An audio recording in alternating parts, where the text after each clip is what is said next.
So what's up guys, for today's topic, good behavior of muffler pag in-start siya, winarm up. So ano yung magiging dapat mangyari?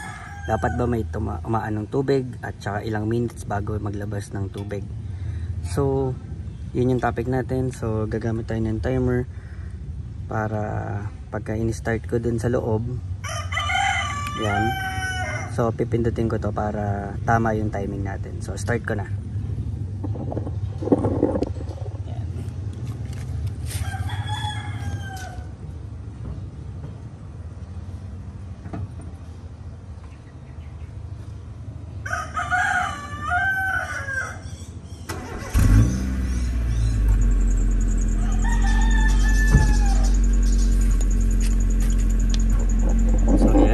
Start ko na. So magantay na lang tayo kung ano, kung what time siya lalabas yung tubig.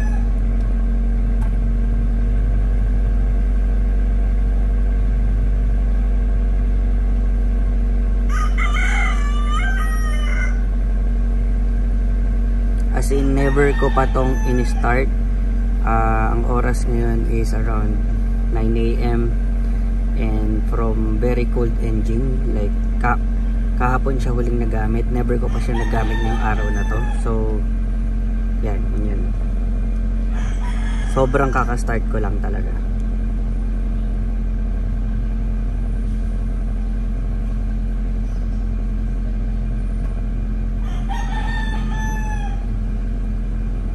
One minute.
So guys, i-pass forward nyo na lang kung natatagalan kayo. Pero yan, kung nakikita nyo uncut, kung ano man yung ano, hindi ko siya kinakat.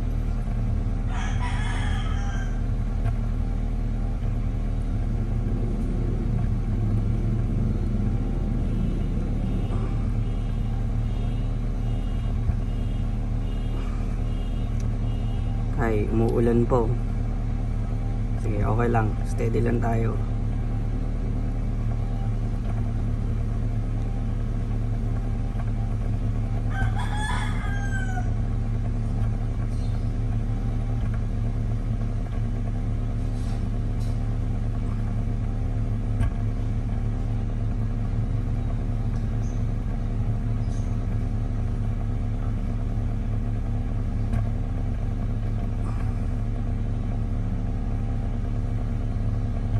Three minutes.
gusto nyo skip nyo na lang. Pero ayun na, kakatubig na siya, may nakikita na ako. Medyo matagal talaga siya.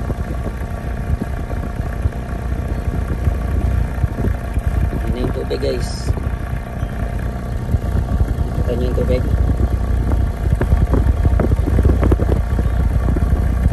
Ayan, tubig na guys. 6 minutes and 30 seconds nagkakaroon na siya ng water.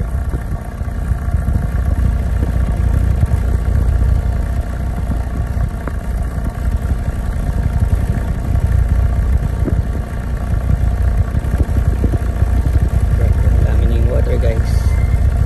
7 minutes doon na nagsisimulang mag-bounce yung mga water.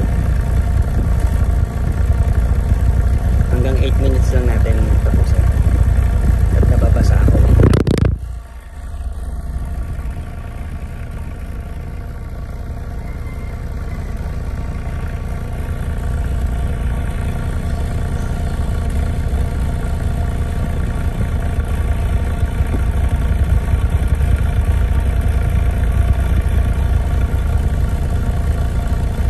Ayun, so water na siya. So nag-start siya mag-water is 6 minutes and 30 seconds. Tapos ang temperature niya, yan. For this temperature, sorry, RPM.